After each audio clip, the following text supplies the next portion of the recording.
may matitinding aligasyon ng korupsyon sa inyong barangay.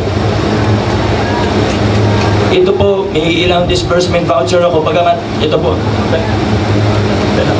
Dala ko po yung marami kaso mahirap po sa papel. Sa cellphone ko na lang po babasahin. Huwag natin isipin yung sarili lamang natin. Isipin natin ang kinabukasan ng Manggahan, kinabukasan ng Napigo, kinabukasan ng Pasig, kinabukasan ng Pilipinas ang pinag-uusapan natin. Kailangan maputol na yung masasamang kalakaran na alam naman natin ay dekada-dekada nang nangyayari mula nasyonal hanggang barangay. Kailangan maputol na gawin natin ang part natin. Alam ko sa puntong ngayon, sa puntong ito, sa kasaysayan natin, marami sa atin ay napaka-frustrated. Lalo na yung mga mahilig manood ng news. Very frustrating. At minsan powerless tayo, minsan sa totoo wala naman tayo magawa.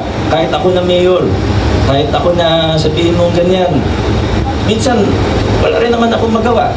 Hindi naman ako pwede magsalita sa publiko kung wala akong ebidensya. Sa mga ibang napapanood natin, ano ba naman alam ko doon? Nakita niyo naman, pag may alam ako, nagsasalita ako. Kahit nakakatakot, kahit malalaki yung nababangga natin paminsan, hindi tayo nagpapatinag. Pero kailangan may alam ako. Kailangan may ebidensya ako. May resibo tayo. Hindi tayo pwedeng mang-akusa lang. Ngayon, ulitin ko po kung bakit ako nahuli dahil kumuha po ako ng mga, ilan lang po ito, ang dokumento ko po sa opisina patungkol sa Barangay Manggahan, siguro hanggang tuhod na. Ganun po kadami na yung nakalap natin na ebidensya. Ikinalulungkot ko po ito. Hindi ko kinatutuwa. Marami sa involved, kaibigan ko. Kung pwede lang, sana hindi ko na lang nakita. Kaso ito na to. Hindi tayo pwede magbulag-bulagan. At kaya ako po gustong banggitin ngayong umaga na ito, kukunin ko na yung pagkakataon, dalawang bagay po. Una, kung ang bahay niyo po nanakawan, ang pulis may nahanap na suspect, hindi niyo pa gusto malaman kung sino yung suspect, kung ano yung nangyari, kung ano yung nasa investigation, syempre karapatan niyo pong malaman yon. Ang pinag-uusapan natin dito, pera ng taong bayan, karapatan ng taong bayan, lalo na ng lahat ng taxpayers, na malaman kung ano ba ang nangyayari. Nasa na ba tayo sa proseso? Opo, benefit of the doubt. May innocence until proven guilty. Susunod tayo sa tamang proseso. Hindi natin mamadaliin. Walang railroading ang proseso na mangyayari. Titingnan ng ebidensya kung ano ang nasa batas, administrative case, civil case, criminal case, kung anong nakasaad sa batas, mahigpit tayong susunod dito. Walang shortcut. Ang problema lang, marami nang nagtatanong. Kasi may preventive suspension po tayong inilabas. Maraming nagtatanong, kung hindi po ako magsasalita ngayon, ayoko naman sana eh. Kaso lang, kung hindi po ako magsalita ngayon, yung chismis nanganganak eh. Iba-ibang kwento yung lumalabas. Kaya, unahan ko na po, putulin na po natin yung chismis. Putulin na po natin yung iba't ibang kwento na baka manganak. At baka iba-iba na. Pagdating sa ibang bahagi ng Manggahan at ibang bahagi ng lungsod natin, baka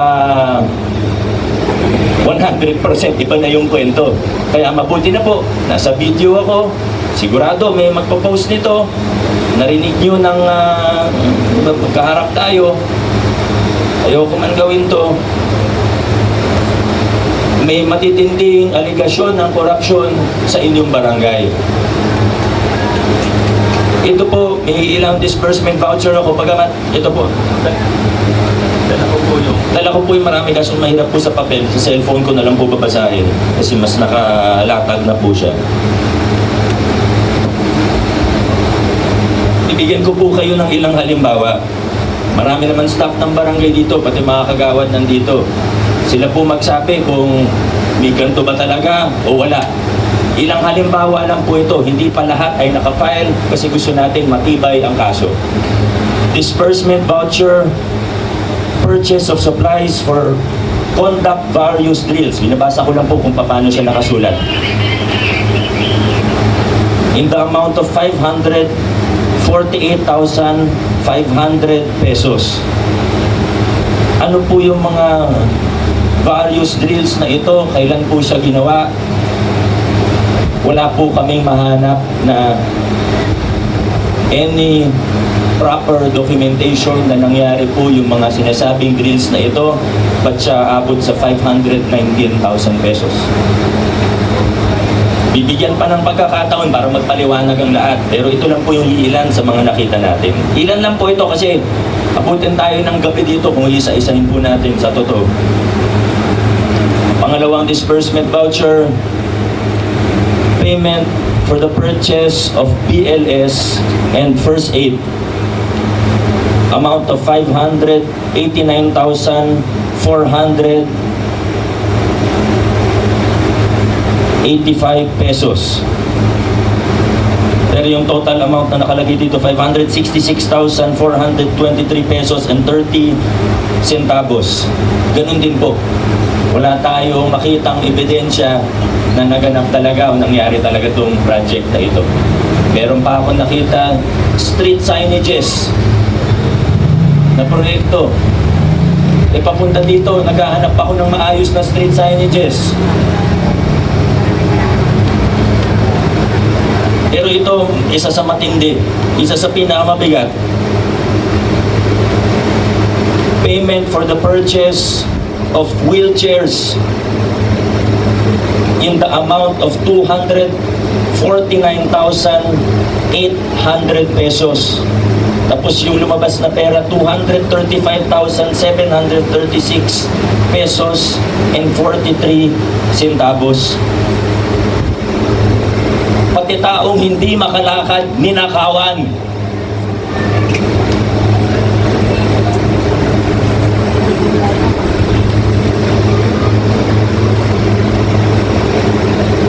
Meron po ba dito kahit isang barangay staff o kagawad na magsasabi na may dumating na wheelchair, kahit ilang piraso, na galing sa pondo ng barangay, hindi yung donated ng konsehala,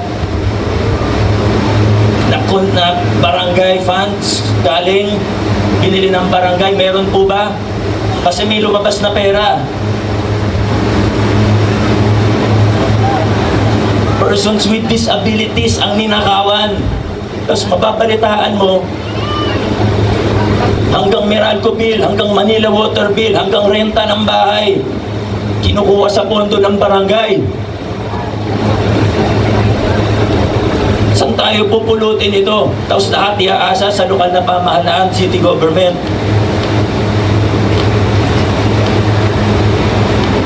Mga kaibigan, ito po ang nangyayari sa atin. Kaya pasensya na po. Ako na po ang hihingi ng pasensya sa inyo. Habang inaantay natin na tubuan ng konsensya ang ilan dyan, na sila dapat ang humingi ng dispensa sa inyo at sila dapat ang managot at dapat sabihin nila sa tao na tatanggapin nila ang pananagutan. Yan na lang ang pwedeng maging saving grace nila. Ano pa ba? Kasi nagawa na tapos na Ngayon, huwag nyo tanungin yung City Council tungkol dito dahil yung administrative aspect ay dadaan sa kanila. Hindi naman nila dapat pag-usapan to. Kami, tumutulong sa case build-up. Kaya pwede ko pong i-discuss kung ano yung mga nakikita namin. Hindi po para sa kung ano, pero muli po, para alam nyo kung ano yung totoong nangyayari. Ang bigat sa puso. Lungkot na lungkot ako. Tapos, anong gagawin ko? Kayo na po mag-husga kung tama o mali. Hahayaan ba natin? Pwede ko bang hayaan?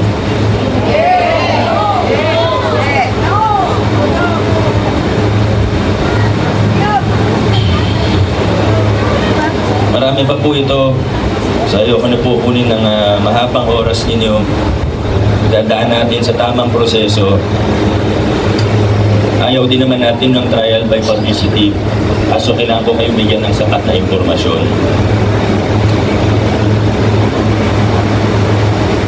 Nahihirap lang. Yung iba kasi sila na yung may ginawang masama. Sila pa yung magpapaawa.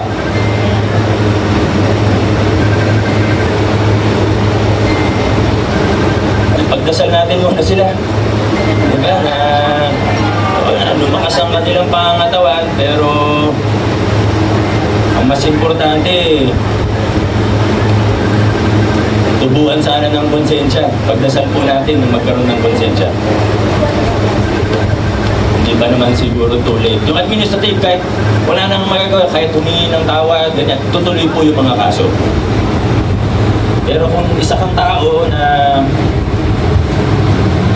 alam nyo na siguro hindi ko sabihin, kailangan may pananagutan. Hindi pwedeng papaawa ka lang ng konti tapos na wala na. Hindi yung susunod na uupo, talong lalakas ang loob. Sabi, wala naman pala mangyayari pag nagnakaw ako ng milyon eh. Ulit-ulit na mangyayari sa atin. Eh, ang dami-dami palang pwedeng gawin ng Barangay Manggahan. Ang laki, magkano ang annual budget ng Barangay Manggahan ngayon? 130 million pesos ang budget ng barangay ito. 130 million. Mas malaki ang budget ng Manggahan kaysa sa maraming munisipalidad at syudad sa Pilipinas.